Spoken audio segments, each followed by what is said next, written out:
Hi, I'm just from Camp Perspective, and here back with another tutorial, again to help those doing virtual training. A little dog for here. So here we have Dugan.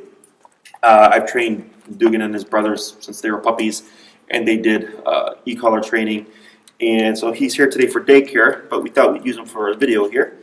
So he's fitted right now with the 2.25 prong collar, and he's trained on both with the prong and the e-collar, okay? Because they have two dogs, so it gives them a bit more leverage. So I'm going to talk about when you pair the two together, they're perfectly safe to use together. I personally prefer to just use the e-collar, see what it gets me, and if needed, I'll incorporate the prong collar because it tends to be too much pressure for a lot of dogs because you have the pressure from the prong collar, plus you have the pressure from the e-collar. It's no big deal, but I feel like it just makes it easier for at least the owner to just focus on one thing before incorporating another, okay? So go ahead and come on in. I'm a little closer here. So you can see that Dugan's, if I don't get caught up, leash here, or prong collar, is fitted at the top of the neck, just behind the ears, okay? Now, when he came in, it was actually fitted here at the bottom, at the base of the neck. We don't want the prong collar to ever be at the base of the neck. You always want to have it to be at the top of the neck. Yeah, buddy. And then, so when we put this with the e-collar, typically the e-collar would be, if you're not using prong, your e-collar would actually be in this position. But because we are, maybe we shouldn't have used a black dog, huh?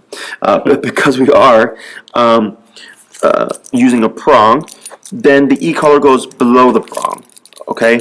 So your e-collar is as high up as you can get it, and then your prong collar fitted with the box to the side, and I like to pull like the fur and stuff through like this, and I clip it through, and I try to get fingers underneath there, very difficult, and then I go in and close,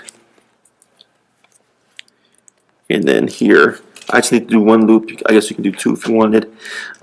There we go. He's got a nice little cute bow. So now, with your prong collar, you have your prong collar fitted on top, with your e-collar fitted just below it, not at the base, preferably. Okay, if you have a very sensitive dog, then you can try doing the base. Yeah, I know, buddy. But this is so. This is a more sensitive area that you can get more across with less power from your e-collar. And then the prong collar there is more so for physical guidance.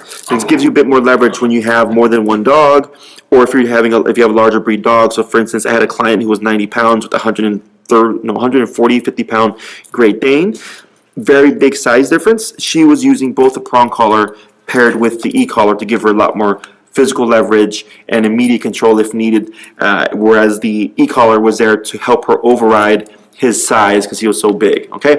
So again, prong collar at the very top. You want your live ring, if you're going for a walk with your dog, to be at the top. If you're walking your dog to the left of you, you want the chain to then be, you know, it would be okay if it's fitted to the right of the dog, the right side, or if the dog is walking to your right, this live ring would be onto the side of the dog, okay?